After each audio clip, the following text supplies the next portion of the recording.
much power to vote on stuff, quite frankly, I don't think you really know a lot about, as much as we know about it. So yeah, we play against these guys every single night. We battle against these guys. We know what they say on the court. We know how they handle their teammates. We know how they approach the game, and our vote should count. Our opinions should count. Like I said, I don't think you guys know as much as we do, and I don't see why you have more power than we do. Wow. Durant on a bit of a rant. He also added that the media doesn't know expletive when a reporter asked about his coach's job security. Skip, I don't know if you know this, but he often takes on bloggers and reporters on Twitter. Now he's moved it to a bigger stage. What do you make of what he said this weekend? Stephen, as you remember, for years on this show, I often said that Kevin Durant was my favorite NBA player playing for my hometown team in Oklahoma City. And I must admit today that Kevin Durant, for me, is getting more and more difficult to love as a basketball player and an NBA personality.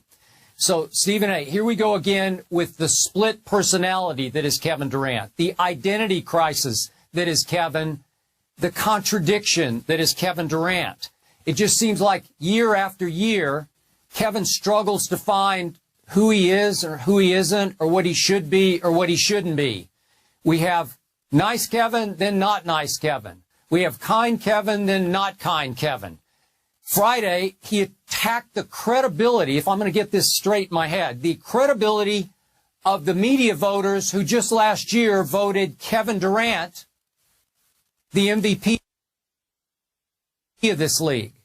That's hard for me to compute. And it reminded me, as you'll remember, Stephen A., of something that happened to me personally with Kevin, 3 years ago, when I'd often said on this show that I criticized Russell Westbrook for taking too many shots that my guy, Kevin Durant, should be taking. And then Kevin blasted me for blasting his teammate Russell. And I guess I get, well, he's defending his teammate, but it's at the expense of the guy who said for years, favorite player, and all the way back to his freshman year at Texas, I predicted that he would win multiple NBA scoring titles. So it felt to me like he's biting one hand that feeds him. And then last year, we had him switching all the way over from the not nice Kevin Durant shoe commercial to creating the website that is strongandkind.com, because he wanted to change the perception that nice guys finish last, that he said nice guys can finish first. So now, to sum this up, we have a guy who has tattooed on his body 2 Bible verses, and yet last year, Kevin Durant led the NBA with 20 technical fouls. It's like a contradiction. I'm a little lost here because, frankly, Stephen, I think Kevin Durant's a little lost. Well, since you've acknowledged that you're a little bit lost, allow me to try and enlighten you. Number one, I don't really have too much of a problem with Kevin Durant taking the position that he took on its surface, but you'd be surprised as to why I feel that way. First of all, you have to consider the fact that, once again, just like when he came after you because you basically attacked Russell Westbrook in his eyes, the same could be said for the media who's brought into question the resume of a Scott Brooks. Now, all of us have speculated whether or not Scott Brooks is going to last long at Oklahoma City. But if I'm Kevin Durant, I certainly don't have a problem with Scott Brooks. This is a man that over the last 4 years has taken them to 3 conference finals appearances, 1 NBA finals appearance, and the other time they didn't make it. They went to the Western Conference semifinals. So you look at that, combined with a resume that religiously records over 50-plus win seasons, with the exception of the lockout shortened season for 66 games in which he won 47 of those games. From a record perspective, there is no reason on earth to bring into question the credibility of a Scott Brooks. Nevertheless, it is something that happens religiously, and Kevin Durant, the reigning league MVP, who starred in Scott Brooks' first season as the head coach, first full season as a head coach, Kevin Durant averaged 30 for this man on 20 shots a game. And so when you look at it from that perspective, he's absolutely right to come to the defense of his coach. That's point number one. Point number two, He's a guy that is class personified. You can say what you want about Kevin Durant with the 20 technical fouls and all of that stuff, but I go considerably deeper than that. I think about a guy who's universally recognized as one of the top 3 players in all of the NBA, who conducts himself like a model citizen, who's a fabulous ambassador for the game of basketball.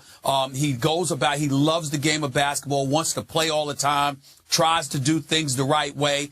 You don't hear about any nonsense concerning him off the court, not once. This guy's reputation is absolutely positively impeccable as a human being. So all of those things being considered, him being 26 years of age, being as flawless and impeccable as he is as a person when it comes to off-the-court behavior, coming to the defense of his teammate, Russell Westbrook, his coach now, Scott Brooks, I think it's something to be commended for.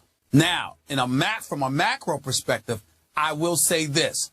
Do I think it was totally wise? No, I don't, because I think that Kevin Durant is inviting unnecessary heat down upon himself.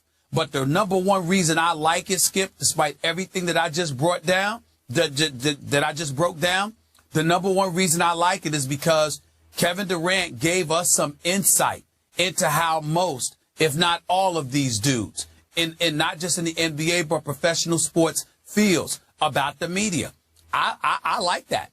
I like the fact, my attitude is if we're at war, say we at war. If, call a spade a spade. Let's get it on. It's not a problem.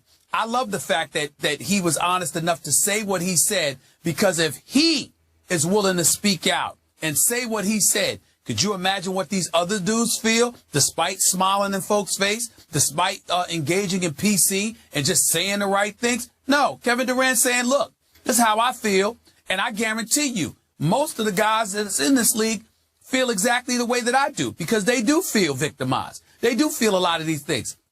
And most of the time, it's grotesquely unfounded. They got a lot of damn nerves feeling that way. But you'd never know if they listen to spin doctors and what have you, always telling them to just say the right things to get through the moment. Kevin Durant is saying, I'm a grown man. I'm 26 years of age. You know my character. You know what I stand for. But I'm entitled to feel what I feel, and I'm going to be honest enough to say it. I thank him for that. I appreciate it. He's always treated me with the utmost respect, and I appreciate that. But even if he didn't, the fact that he was honest enough to say what he says makes me feel good, because I can't stand two-faced punks, and he is not that. He is honest and straightforward, and I give him credit for that, because there's a whole bunch of dudes in professional sports that will smile in your face and talk behind your back like the wusses they are. He is not that dude. I give him credit for that. Okay. You give him credit for that, but how in the previous breath could you call him an NBA ambassador? That wasn't an ambassador thing to say, both on Friday or Saturday, attacking the media both days. Ambassadors are not always flawless. There are imperfections in every human being. This was not a perfect moment by Kevin Durant. I will openly admit that. But if you asked me, not just as a player, as a person, I'm talking all time. You can pick any era that you want. You can pick any sport that you want.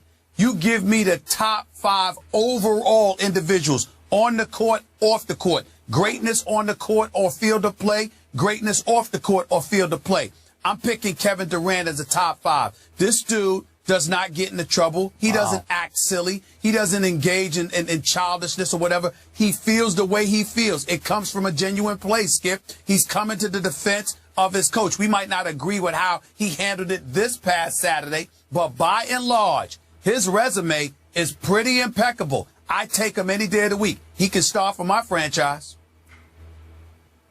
Okay, I get that, but let's separate person from player. Stephen A., when I talk to guys I know, GMs, personnel people, coaches around the league, everybody's talking now about, wow, will Scott Brooks survive if they don't get to the NBA Finals this year? Do you hear that from people? I think it's a legitimate question to ask Kevin. He doesn't have to kill the messenger who asked that question. But he believes it's illegitimate. he doesn't believe any legitimacy should be to it.